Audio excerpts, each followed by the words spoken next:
Hello. नमस्कार sir नमस्कार, बोलिए। सर, हमारी बात विनय दुबे जी से हो रही है, महाराष्ट्र से। क्या हो गया सर?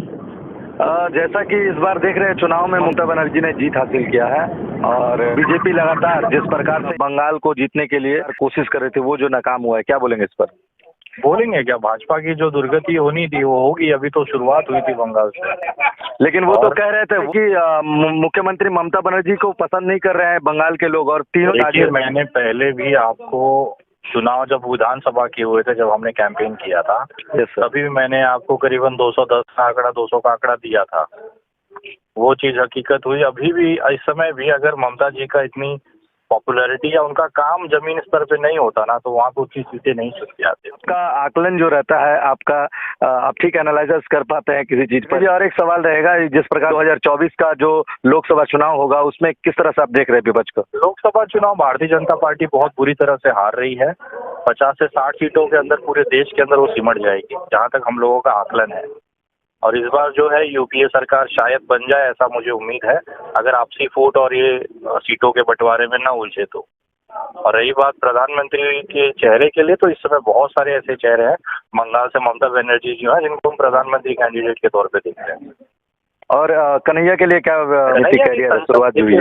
वो पार्लियामेंट्री प्रोडक्ट है सर। वो उन जैसा वक्ता अगर संसद में होगा ना, तो एक जनता का जो आम कॉमन मैन है, उसकी आवाज वहाँ पे उठाई जाएगी, और वो आदमी संसद में जरूरी है। ये तो दुर्भाग्य रहा है बिहार का कि जो पिछली बार उनको भेज नहीं पाए, लेकिन हमें उम्मीद है कि आने वाले समय में हम कन्हैया कुमार की दहाड़, या कन्हैया जैसे बहुत सारे युवा हैं जो अब सदन जाएंगे और वहाँ पे आम जनता की अपनी बात रखेंगे। और जो हमारा एक गौरवान्वित भारत रहा है, सबका भारत रहा है, सोने की चिड़िया रही है, उसके लिए जो कदम है वो बढ़ाए जाएंगे। क्योंकि भाजपा ने जिस तरह से विनाश किया है पूरे देश का, बर्बाद किया है, उसको बढ़ने में समय लगेगा। तो विश्वास है कि अगर युवा आगे आएंगे कन्हैया भैया। और आपने एक सोशल मीडिया पे ट्रेंड करता हुआ एक आपने तस्वीर देखा था, जहाँ पर समाधि लेने की जो बात हो रही थी, उस पर क्या बोलेंगे? सर देखिए, बहुत सारे लोग भौंकते हैं और चले जाते हैं, तो देश में भौंकने वालों की आजादी, क्योंकि लोकतांत्रिक देश है, यहाँ पे हर कोई आता है, अपना दावा करता है और चला जाता है। तो बाबा भी उसी में से, तो कोई ऐसा ज्यादा फर्क करने की बात नहीं है। जी सर।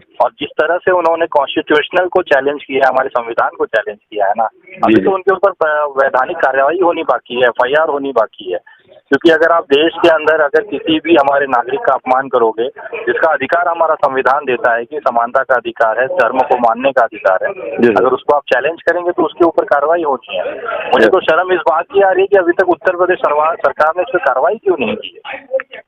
इस तरह का व्यक्ति जो अपने आत्महत्या, तो क्या लगता है आने वाला समय में जो किसान इतने दिन से आंदोलन लगातार कर रहे हैं, जिन किसान को मुद्दों किस तरह से देखते हैं? मैं पहले दिन से बोल रहा हूँ कि जो भारतीय जनता पार्टी की केंद्र सरकार है ना, हिंदू विरोधी है। Yes sir. क्योंकि जो किसान, जितने भी किसान मरे हैं, 100% जो किसान है वो सभी के सभी हिंदू है। अगर ये हिंदुओं की पार्टी होती है, भलाई करने की पार्टी होती है, किसानों की वफादार होती, उद्योगपतियों की मदद न कर रही होती, तो अभी तक किसान बिल वापस हो गया होता। तो कहीं ना कहीं ये उद्योगपतियों की सरकार है, क्योंकि अपने मालिक से लिए हुए पैसे की वफादारी भी तो करनी है ना इनको। अच्छा सर, लास्ट सवाल, पैसों पे, कौड़ियों पे बिकी हुई सरकार। अच्छा, लास्ट सवाल रहेगा, पश्चिम बंगाल में तो मुख्यमंत्री फिर से बैठ रही है अपनी कुर्सी पर, और आप ये क्या संदेश देंगे पश्चिम बंगाल के वासियों के लिए? बंगाल और बंगाल की जनता ने ना एक उदाहरण पेश किया है देश के सामने कि हिंदू और मुसलमान से बढ़कर ना, एक अगर राजनीतिक तौर पे अगर कोई चीज की हमें चॉइस करने का मौका मिले तो हम काम को चॉइस करेंगे।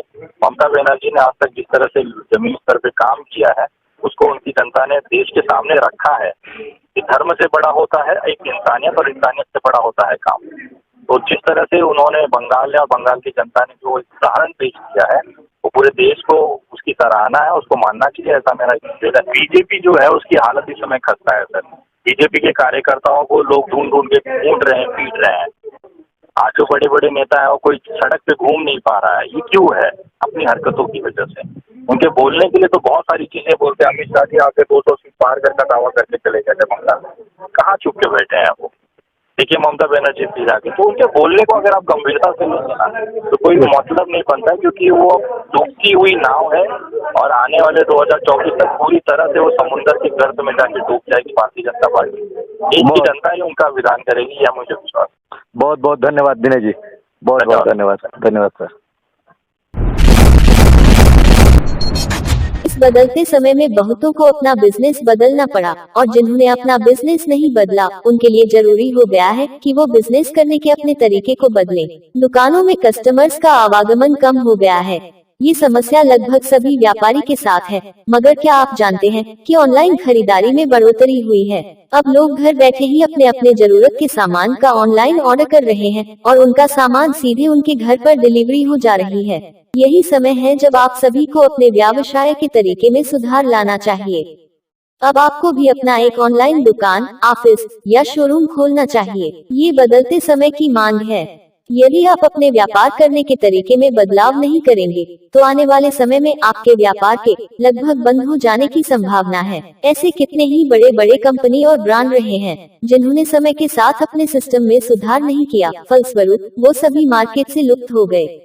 अब तक ऑनलाइन आना सिर्फ बड़े ब्रांड और कॉर्पोरेट के लिए संभव था। High stage the online media partner एक ऐसा प्रपोजल और सुविधा आपके लिए लाए हैं कि अब हर जनसाधारण व्यापारी अपने व्यापार को ऑनलाइन ला सकता है और वह भी एकदम नगण्य खर्चे में। हर व्यापारी और प्रोफेशनल का ऑनलाइन आने का सपना अब आसानी से पूरा हो सकता है। जब आप अपने रोजमर्रा के जीवन में नए नए तकनीक का उपयोग कर सकते हैं तो फिर अपने बिजनेस को पुराने तरीके से ही क्यों चला रहे हैं। अपने व्यापार और प्रोफेशन को ऑनलाइन लाएं, जहां सप्ताह के 7 दिन और 24 घंटे आपका दुकान और ऑफिस खुला रहेगा और इसके साथ ही साथ असीमित ग्राहक और क्लाइंट आप तक स्वतः पहुंचेंगे। आजकल किसी भी सामान को लोग सीधे ऑनलाइन सर्च करते हैं। अब तो सब्जियां और किराने का सामान भी ऑनलाइन बिक रहा है, फिर क्या वहां आपका प्रोडक्ट नहीं बिकना चाहिए। समय के साथ अपने व्यापार के तरीके को बदले और अपने बिजनेस को एक नया पहचान, एक नया प्लेटफॉर्म दें।